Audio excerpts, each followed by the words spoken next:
O hidden love, embracing all in oneness,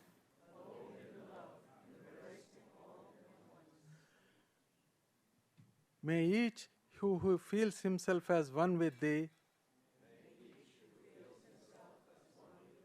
know he is also one with every other.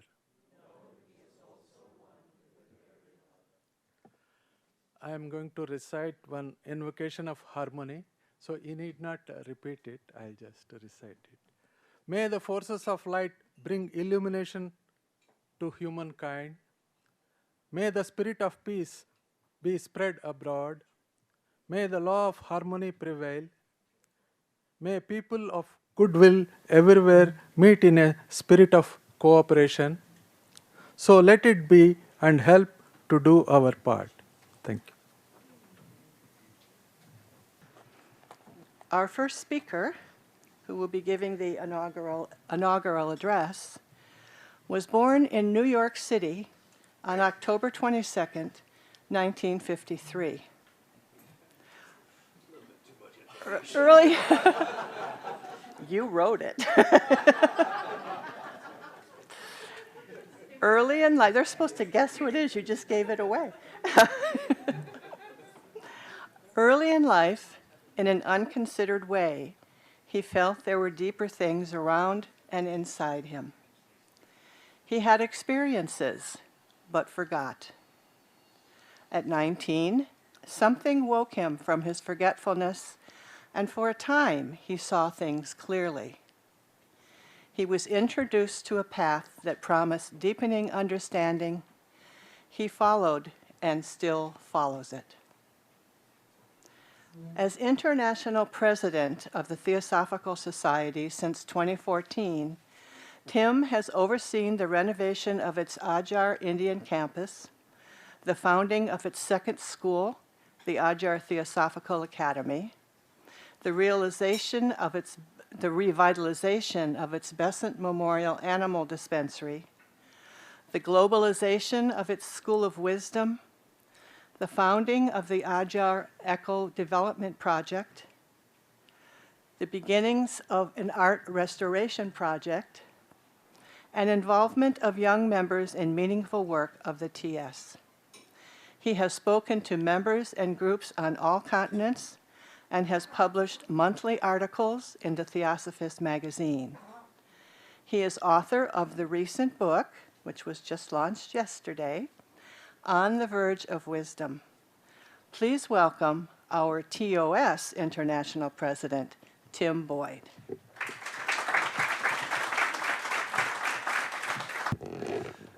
Well, all right. Very good to see you and be involved in this same group, same consciousness, but different venue. And I can't even say different focus. Same focus. I made a promise to Nancy. It seemed during the course of our Theosophical Society convention, Congress, that if my name was associated with an event, it tended to run over significantly. I promised Nancy that would not happen, so that's, if you see me looking at this, that's what that's about. I appreciate Nancy's introduction. She said, I wrote it. I'm so used to hearing myself introduced in the words of Wikipedia, and I've heard that different places around the world. And at one point, I just wrote an essentialized biography, which was what she said at first, that basically, you know, had experiences young, forgot experiences with all that comes next, woke up a little bit, found something that could point itself in a direction where these things might deepen, and was intelligent enough to follow that, and still do. So those are the essentials. Then there you have it. I had forgotten that the birth date and day was included in that. And Nancy, of course, shared that. So I've been outed. Theosophical Order of Service. and the Theosophical Society. During my time, there has been the usual sort of questions about what's the difference, or are they different? Or very many people feel that they are definitely different. And that's a matter of opinion, that's a matter of choice, it seems. The idea that there is a focused element of the theosophical work that is focused on service and the sort of additional freedoms that allows for is something that for some people it's a direction that has been exceedingly attractive. For others, the idea that, here is a place where opinions can be expressed that go beyond those that we allow ourselves within the Theosophical Society. I mean, for instance, the Theosophical Society does not involve itself in the political realm on any particular side. In terms of obvious injustice, of course, but it's not the thing that is the speaking ground for the Theosophical Society. But the Theosophical Order of Service, of course, has the freedom to address all of these sorts of inequalities and all of the measures in the world that need to be addressed, and that members of the Theosophical Society are addressing in their individual lives, but not through the medium of this organization. And that's for reasons that I think were very wise. 6 months into Annie Besant's presidency, she founded the Theosophical Order of Service. She was an exceedingly active woman, as we all know, probably the most active president of any that we have ever had. And she was one who was not going to be confined.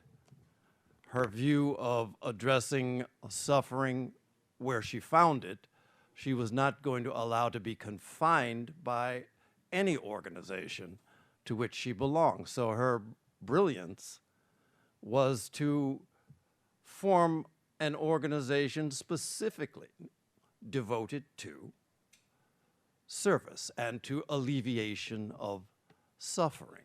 That was the TOS. And as the TOS, it can speak to, it can address whatever it chooses. Theosophical Society did not have that level of freedom as an organization. So that was the brilliance of Annie Besant. And of course, she went on. It was exceedingly active in its early days. The days when Annie Besant was with us is when it was most alive, most active.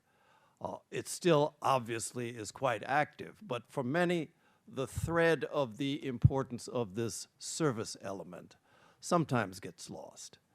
I do know that within the Theosophical Society itself, very often, the idea of practice, study, meditation, service, the study part is quite obvious and quite necessary. The meditation part is a little bit less obvious to some than to others. The service part, sometimes it's, I'll get around to it. And so that's one of the things that is the importance of this organization, the fact that there is a committed group of people to not only keep this idea alive, but to magnify it. And so that's, in a way, that's why we meet, that's why we do what we do. Early on in my time, initial association with the Theosophical Society, sometimes I consider myself a very unlikely person to have found himself in this particular position. Exceedingly unlikely. I didn't come from a theosophical family per se. I came from a family that had values and universalized ideas. But, my activity within the society was really more so along the line of Theosophical Order of Service, without really even thinking of it that way. A young group of people in Chicago's central city found themselves studying theosophy together, found themselves uplifted by that study, and found themselves with a desire to share. Great. Uh, but then the way these things kind of spread in that particular area, you had a lot of we were young people and we were working on things. Young people were attracted to young people. What is it about you guys that you're doing the things you're doing together? Tell me something. So you had in that particular community at that time, all the sorts of problems you have in cities now. You had young people without employment and even without direction, and the direction that they were receiving was bad direction. You had problems with substance abuse and the consequences of that, and the lack of focus, and the way that that was taking very, very valuable, potentially highly active people away from a life where they could serve others.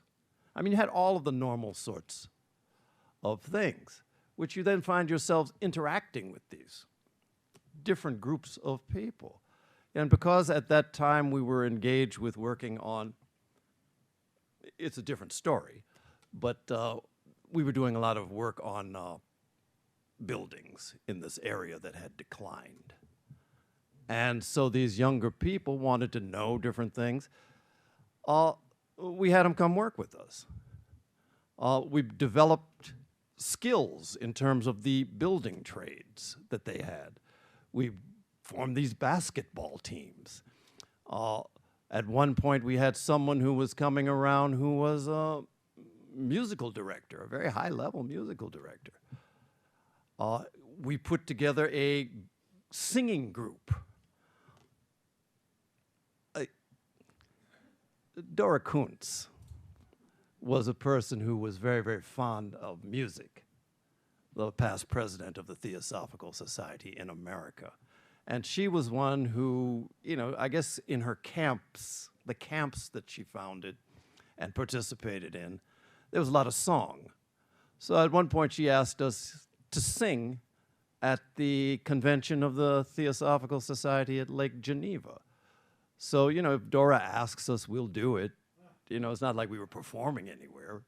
So we put together this singing group. Actually composed a song. I wrote it. It was a gospel choir. And I never will forget, the fellow who was the director, he was a fantastic musician. But we sang this song. It basically just took the lyrics from an existing song and changed it to suit the moment. So the song went, this is Michael getting me into trouble in a way, and I'm not going to sing it. I'll just tell you the words. Gospel song. So it was like one of these really upbeat things.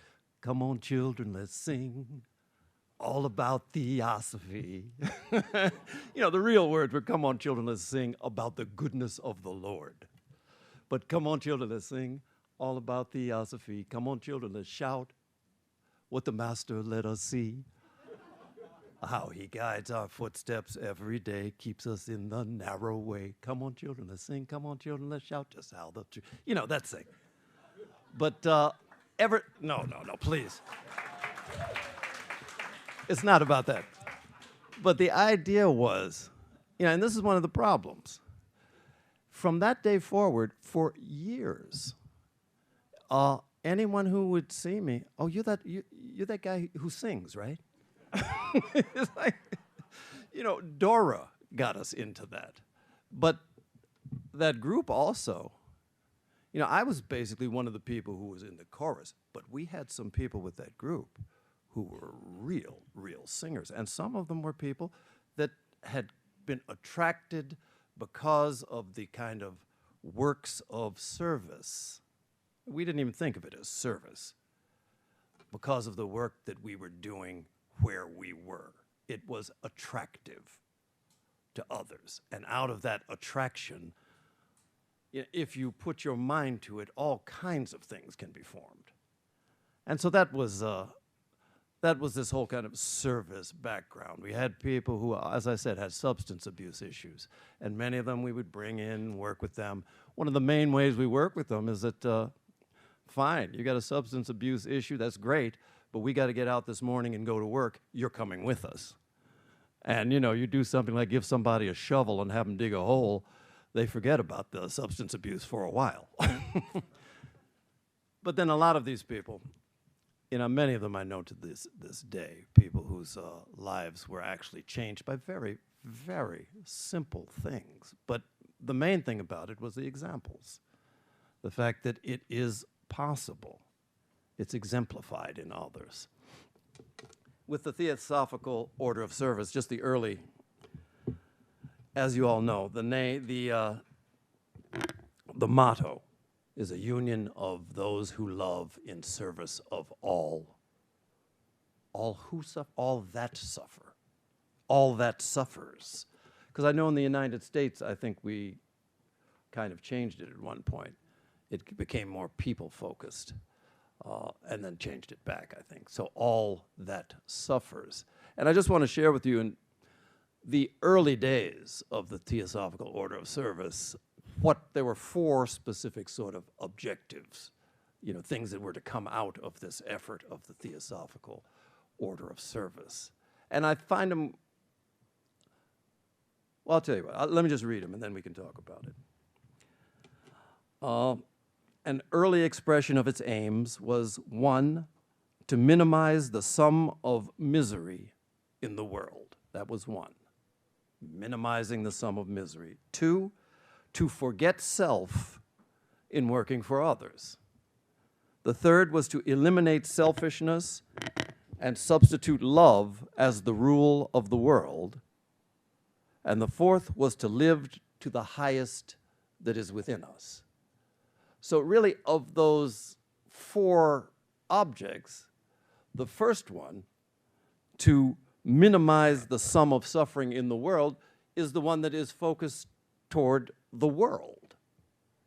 The remaining 3 are focused toward those who are doing the service, which is something that I think is worthy of keeping in mind. To forget self in working for others. Service as a tool for self-transcendence, for self-transformation. I mean, you're doing for others, but your part in that becomes clear, that as others are uplifted, so are you. And that's something always to keep in mind. To eliminate selfishness was the next one. So I'm helping someone else to eliminate my selfishness? That's actually what happens, isn't it? And then the 4th one was to live to the highest that is within us. And to me, these are they're brilliant because it brings focus to much of the point and much of the experience of people who actually involve themselves and engage in anything related to compassionate activity in this world. The focus of our work, in many ways, Buddhism speaks about these qualities. They talk about love and they talk about compassion. And the combination of those two is something that actually generates what's spoken of as wisdom. So compassion has this, in Buddhism, it has a very clear definition. The desire to alleviate the suffering of others is, just a short gloss on what compassion might be. And so this desire to, where we see it, to eliminate suffering is the sign of the person who is compassionate. Even if you find there's nothing that you can really do outwardly, there's always something that can be done. And so this is this compassion. I've had to think a lot about compassion because it's so tightly wound up with everything that we do in this work. And so on a certain level, yes, it is certainly this sense that perception of suffering leads to the desire to relieve it. But when you ask yourself, what is it that is actually happening internally when we have some sense of this outflowing compassion? And I think if we look at that a little bit, we really arrive at the importance, not just within the TOS, but the global importance of some measure of a realized compassion. Dalai Lama uses the word all the time. And he's of the mind that compassion is really hardwired into everyone. It's something you can't avoid even if you try. I mean, everybody who has any normal sort of person, who has a family, or who has a spouse, or who has a child, or who has a dog, when there is a sense of some sort of suffering in that one that we embrace, this compassionate response is normal. To not have that response is pathological. There's something wrong. But what is it that is happening in that moment? It's the norm for all of us.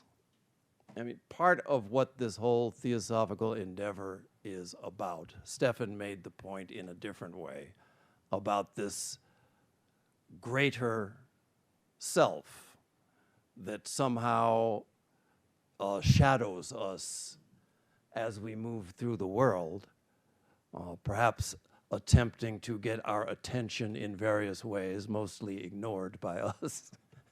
But this deeper self that has such difficulty in capturing our attention because of this hardened bubble, this hardened shell that we tend to create around ourselves. Shell of, self-interest, what's my next need, what do I want, what is the desire of the moment. You know the drill, because it's what we've all been involved in.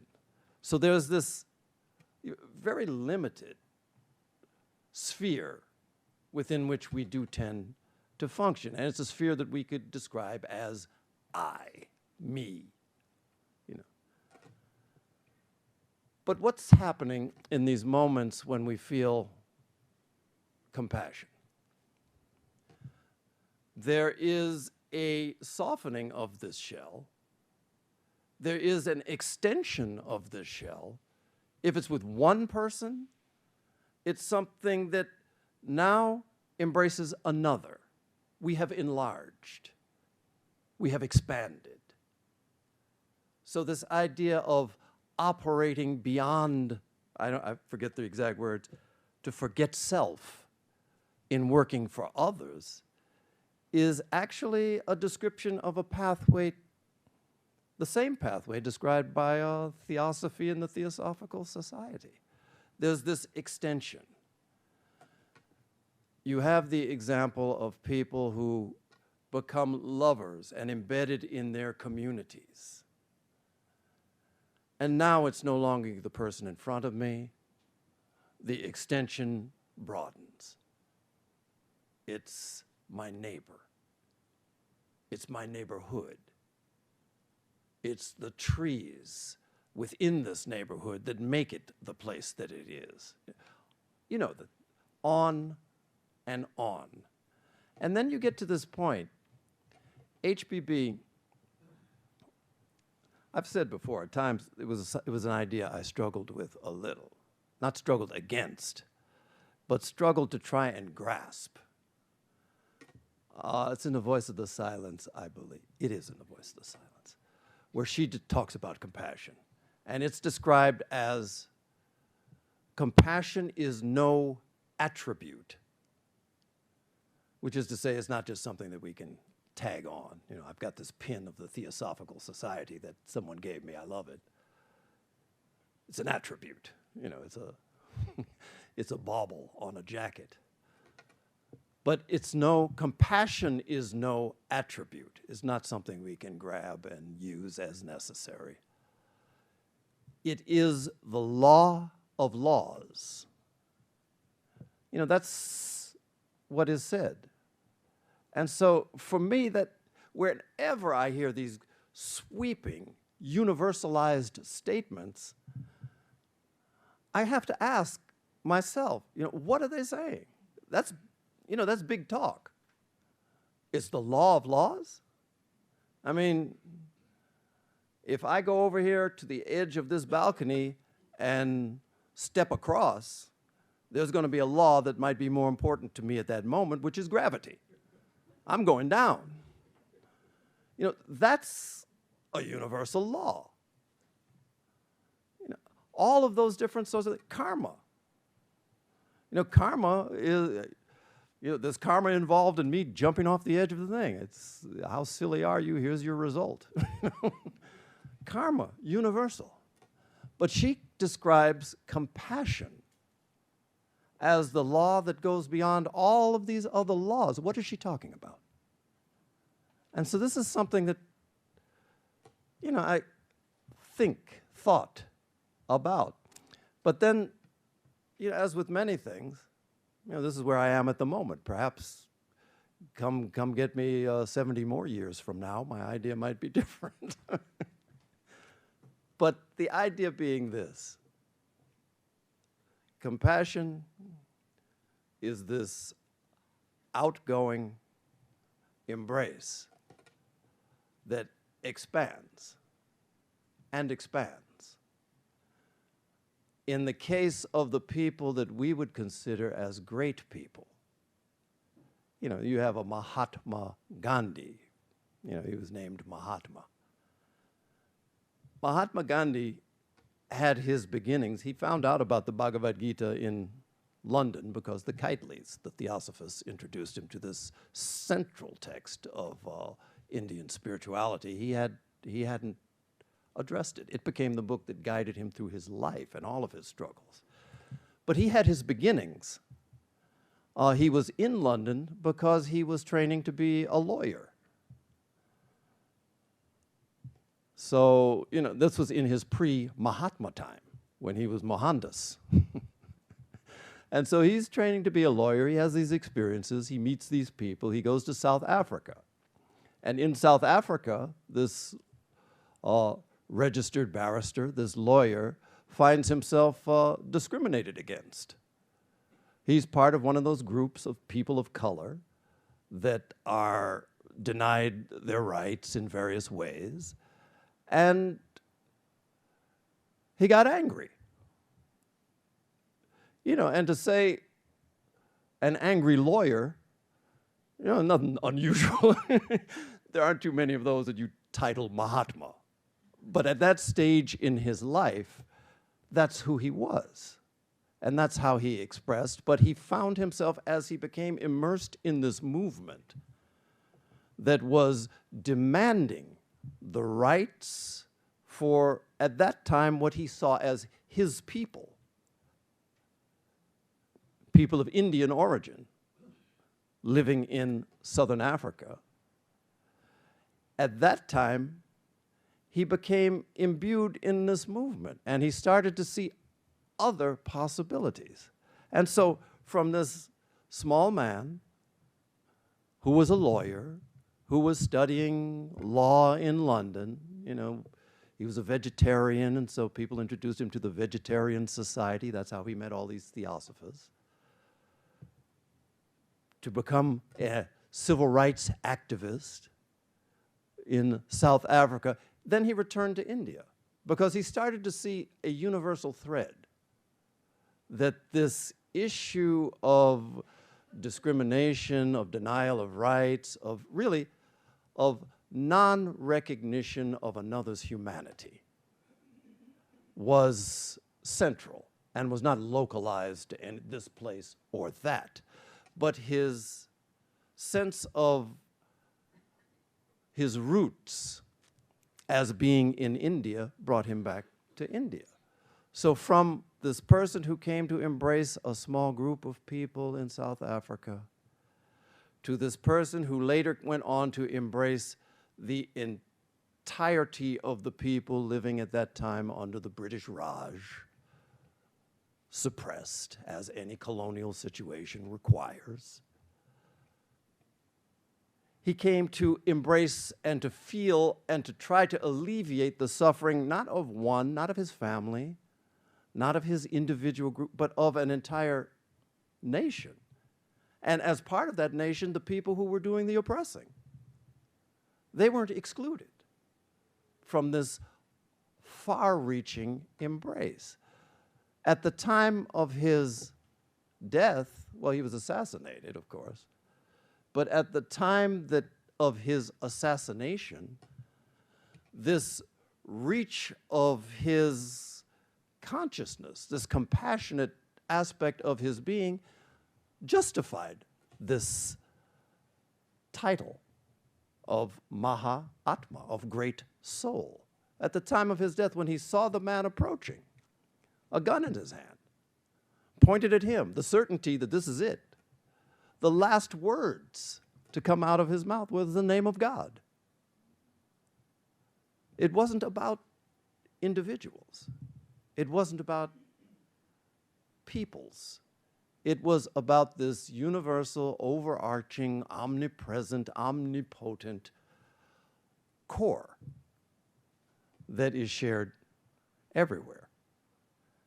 And so this idea of service, this idea of compassion at its highest levels is where we see it. You know, we talk about the great ones, the messiahs, the avatars, the people who come into this world. Well, they associate themselves with this world. But they come in with this sense of absolute and utter non-division. Those are the ones that we look to, the greatest examples of compassion without any sorts of limits. And so when HPB says something like compassion is the law of laws, to me, years later having tried to come to grips with it, it seems that what she is describing is compassion at its extremes, those extremities which are possible for each and every one of us. Compassion at its extremes is the law of laws because really it is the law of unity. And there is nothing that exceeds that. And this is the idea, this is the example that something like the TOS puts before us. That whether it's serving the one person in front of us, we are serving the all. There is any divisions that we embrace are temporary, are artificial. Excuse me.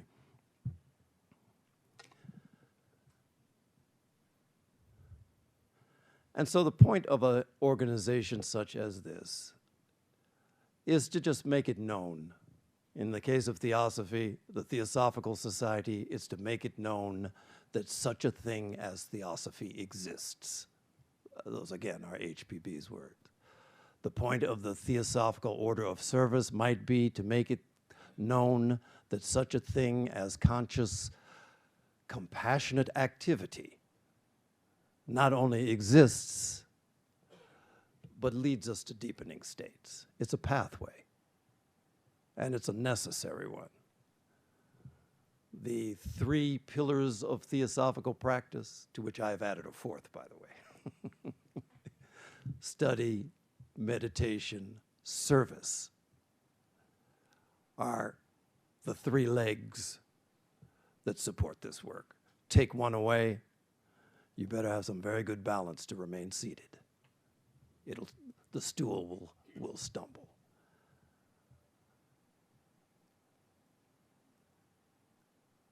So I'm very happy to have been asked by Nancy to contribute at this point. I'm always very happy when we have gatherings of people who are active all over the world in pursuing these things and making the example available to others. So I think at that, I'm a little ahead of schedule this time. Well, actually, I have time enough, if it's all right with you.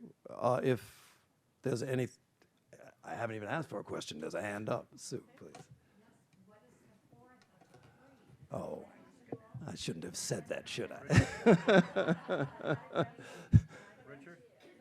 Nancy's going to guess. Yeah. I think it's those three pillars were enumerated, I think, by Annie Besant. So I should very well be reluctant to think in terms of adding anything to that. But it just did occur to me at some point that I have known people over the years for whom the type of study that we talk about is demanding, and is demanding in ways that perhaps is very difficult for them to fulfill. Certainly with meditation, it's one of those things where there are people who just, it's difficult to sit still, or even walking meditation, I can't walk slow enough, you know.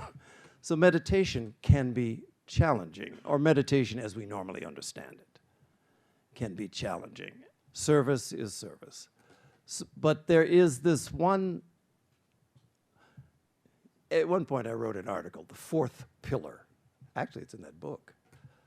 And I think the way I prefaced it was this, that, you know, what would you think if there was something that you could do that boosts all of the chemicals in the body, the same sorts of things that you see that occur in meditation, where those things, the synapses in the brain, it forms these deepening connections, just like meditation. It leads to longer life. It leads to, it's an antidepressant, all of those sorts of things. Would that be something that might be of interest? And I think for most people, yes. But then the word that describes it is gratitude, thankfulness, appreciation. And you know, this is something that I don't care if you can sit with your legs crossed, if you can focus on the breath, regardless. Any and everyone not only can do it, but does do it. But the thing of making it into a practice, you know, this is where this, about every couple of months, or certainly every year, you know, you'll read in some alternative health journal about the new miracle fruit, or the, you know, the miracle tea that has been around forever, but has been discovered. And, you know, people sort of flock to that, and it becomes an industry. All of a sudden, you know, if avocados are good for you, there are no longer enough avocados in the world because everybody flocks to it. But this gratitude has also become an industry. I mean, you go online, there are gratitude journals, there are gratitude meditations, there are gratitude retreats, gratitude, gratitude, gratitude. But it's for a reason. Because it is undeniably effective. And also, you know, from a theosophical point of view, you know, in a sense, what it is that we're attempting is to come to grips with reality. What, in fact, is real. And when we talk about unity, that's the realest thing that we can arrive at. And so any expression of gratitude is a recognition of our interdependence. You know, the fact that someone has done something toward me that I appreciate. Acknowledge. It's the same thing we talked about. It extends this shell. And if you start to become grateful in your activities, in your service even, because service, what we speak of as service can sometimes be energetically draining. It's very easy. I remember Dora Kuntz, when she was training all of the nurses in therapeutic touch, she said one of the biggest problems she had was that because the field of work they were in was in witnessing suffering and engaging with people's sometimes very intense suffering all the time, that they were experiencing burnout. You know, and so she had to have actual trainings in how to deal with this burnout. And the main thing that she would emphasize was impersonality. You know, that you're not grateful to get something from someone. You're not doing this, allowing these healing energies to flow because you're looking for a reward. That this kind of, it's not a barrier, it's not a distance, but it's a recognition that in this process, the ability to remove yourself from involvement in it is something that will deepen you and help them. So gratitude is an acknowledgement of the deepest reality, which is unity. If you can say thank you, you've done it. Thank you. Didn't I tell you? It even works for George. Oh, yeah. Oh. Yeah, please, DK. Yesterday, Ah. thank you is you mentioned yesterday that thank you is the best prayer. In a way, what I did was I quoted Meister Eckhart, who said, if the only prayer you can say is thank you, that will be enough. Yeah. Same idea.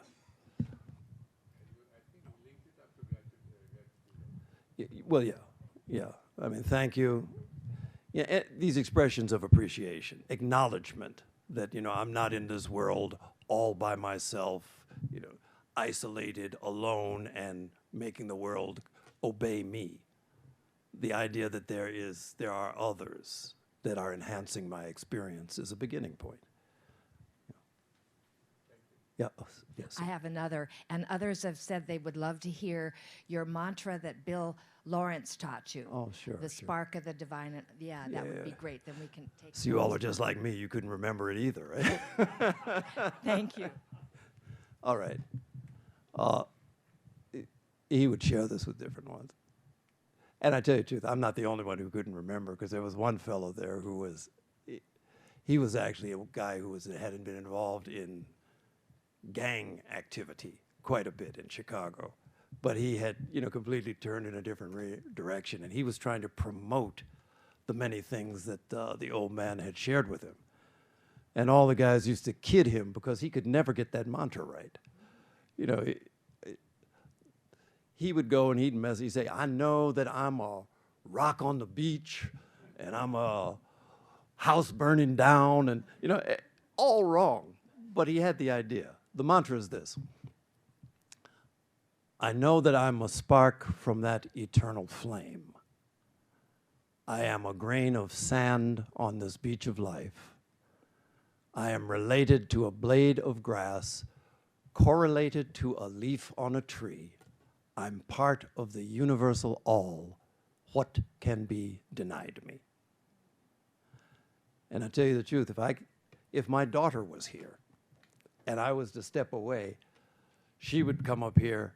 She corrected me the other day. Somebody asked me about that, and, you know, somewhere along the way I got one of the words wrong. I wasn't thinking. She said, no, Dad, that's not it. Allow me. So no, it was useful to me. Okay. We good, George? All right. Thank you all. Thank you, and thank you for being here.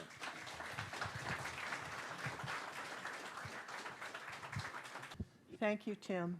As always, that was wonderful and inspiring. Lots to remember. Lots to apply. Okay. And I think that's all I need to tell you right now. Thank you.